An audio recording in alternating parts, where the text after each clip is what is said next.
what's up mga kalabsal? Magandang araw sa ating lahat. So for today's video mga kalabsal, let's talk about yung viral sensation ngayon na si Diwata, no? Kasi alam naman natin, no, sa social media, walang ibang laman, walang ibang content. Yung karamihang content creator is si Diwata lang talaga. Kahit ikaw, pag pumunta ka doon sa Paris Overload niya, pag kumain ka, then nag-video ka lang konti-konti, once nakita ng mga viewers yung title mo, Diwata Overload, charismatic, magkaka-viewers ka. Yun yung kadalasan na iisip ng mga ibang content creator na, I mean, yung mga viewers natin, no? Na akala nila for the views lang lahat talaga, no? Hindi nila iniisip na, syempre, dinadala rin ng mga gumagawa ng video about kay Diwata, yung brand na gusto nilang i-promote, no? So, yun yung ibig sabihin. So, by the way guys, sa mga hindi pa po nakapag-subscribe sa ating munting channel, please do like, share, subscribe. Then, pakihit na rin yung notification bell nang sagayon ma-notify po kayo sa susunod na mga interesting video na i-upload po natin. Okay? So, let's proceed. So, yun na nga mga ka-lifestyle, no? Recently lang, kaliwat kanan yung gustong tumulong or tumutulong talaga ng kusa kay Diwata, no? Kesyo, ganito, kulang daw sa budget. Ewan ko bakit saan nila nakita yung kakulangan sa budget ni Diwata na kung tutuusin, kumikita naman yung kanyang parisan, ano? So, yung napanood ko rin yung episode ng ni Corina Sanchez, no? Kung saan makikita mo talagang yung kagat niya, kung kagat niya is hindi niya tinuloy. Bakit nga ba hindi niya tinuloy? Busog lang ba siya or hindi niya gusto yung lasa? So in that way, in that particular episode mga ka-lifestyle, napatunayan ko or na-research ko din, ito based lang sa aking opinion na. So may pinopromote si Diwata, which is yung kanilang channel, no? So hindi niya talaga gusto yung lasa. Ganon din yung ibang mga pumupunta doon. Honestly speaking lang, no, real talk tayo, no.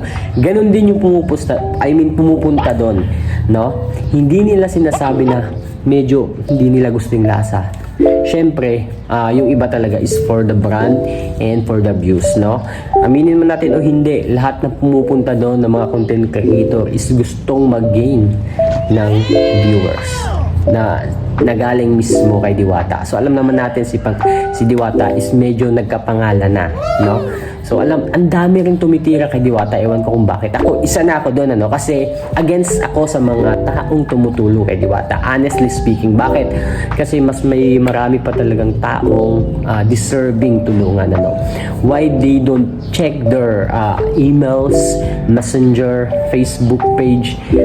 Ang dami talagang nag-reach out sa mga taong to, especially kay Wamos, Awit, kay Rosmar. Hindi lang nila binibigyan ng pansin kasi hindi naman yung mga taong nagte-text sa kanila na humihingi ng tulong is hindi naman ikakalago or hindi naman magbe-benefits yung kanilang channel, no?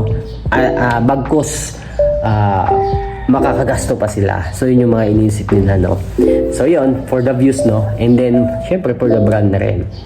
And then napansin ko rin nowadays mga ka-lifestyle, itong si Diwata medyo lumalaki na rin yung ulo. So kung napapansin nyo, ang dami rin nag-upload about sa mga hindi niya pagpapansin, sa mga gusto magpa-picture.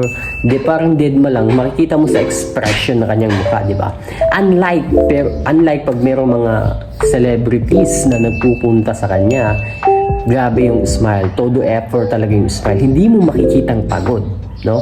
Unlike pag normal na tao lang, small content creator lang gaya ko, pag pumunta ka dun, hindi mo makikita yung genuine niyang smile, honestly speaking. So ano na ba yung nangyayari? My God, ano na ba yung nangyayari? Viral sensation talaga si Diwata, kahit anong gawin natin. Ito, yung kay Bustoyo, nag-viral din yan, yung nagbenta siya ng yung malaking lutuan niya. Pinakaunang malaking lutuan niya ng pares. So yun, boom din yan, boom din si Bustoyo. Kahit i-check nyo yung channel ni Bustoyo, boom din. Sabi ko sa inyo kahit anong gawing activity ni Diwata or kahit ikaw mismo nagpunta dun sa pares niya, ni-review mo, boom kagad, no? Boom. Kasi nga viral sensation tong taong to, no?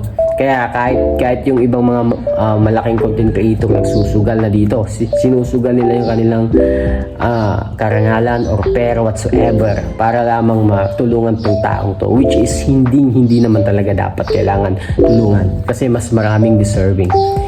Ano ba yung nangyayari sa Pilipinas? Hindi ko alam, pero ganun pa man, wala tayong magagawa, no? Hindi natin hawak yung kanilang mga decision sa buhay.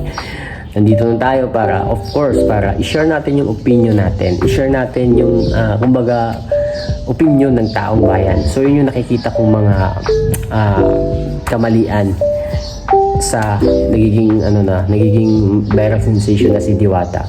Ganun pa man, gusto ko pa rin tumikim. No? Gusto ko pa rin tumikim, i-prove sa aking sarili na mali yung mga iniisip ko kay Diwata. Kasi medyo marami din ako nababasa sa comment section ng kanyang videos, no. Actually gumawa na si Diwata ng channel. So marami ako nababasang madami ako nababasang negative na comments, no. Halimbawa, mapakla daw yung yung sabaw niya, din minsan yung chicken niya kulang sa luto, din meron ding iba na sunog. So ang dami mga negative comment. Yun nga lang, mas tumatatak sa taong bayan, yung especially sa mga viewers, na bagong viewers, masarap yung Pares Overload ni Diwata. Kasi nga, ang daming mga content creator hindi sinasabi yung totoo, which is yung mga malalayong lugar gaya ko nagpupunta pa doon para tumikim lang, no? Ako hindi kong gagawin yun. Sino ba namang tanga? Actually, kung tutusin, yung mga Pares Overload dito sa tabi-tabi namin is mas masarap pa, okay, sa Pares ni Diwata, no? Kasi mas original pa. Si Diwata, Xerox copy lang yan. Aminin na natin. So yun, ang daming mga bumabatikos kay Diwata. Isa na si Boss MG, I mean si Makagago. What's up, man? So tinitira niya talaga, sinasabi niya talaga yung mga behind pagtulong ng mga big content creator kay Diwata, no? In-explain niya ng maayos, which is naintindihan naman natin yung punto niya. But yun na nga, etong si Makagago, what's up, man, is for the views din to, para sa akin to. Nagigain din siya kahit paano ng mga viewers coming from different viewers, no? Kasi nga nire-review niya yung mga activities na gumagawa, nagagawa ni Diwata. So ganun pa man, kahit paano alam ko nakakatulong din si Diwata, no, kasi marami siyang nabibigyan ng trabaho. So yun yung mga good side na hindi nakikita ng ibang tao. So yun, no, na share ko sa inyo yung opinion ko. Ganun pa man, I hope sana makapunta pa rin ako doon, matikman ko kung gaano kapakla, sarap yung Diwata, Pares Overload ni Diwata. So yun lang, have a wonderful day ahead, mga ka-lifestyle. Peace be with you.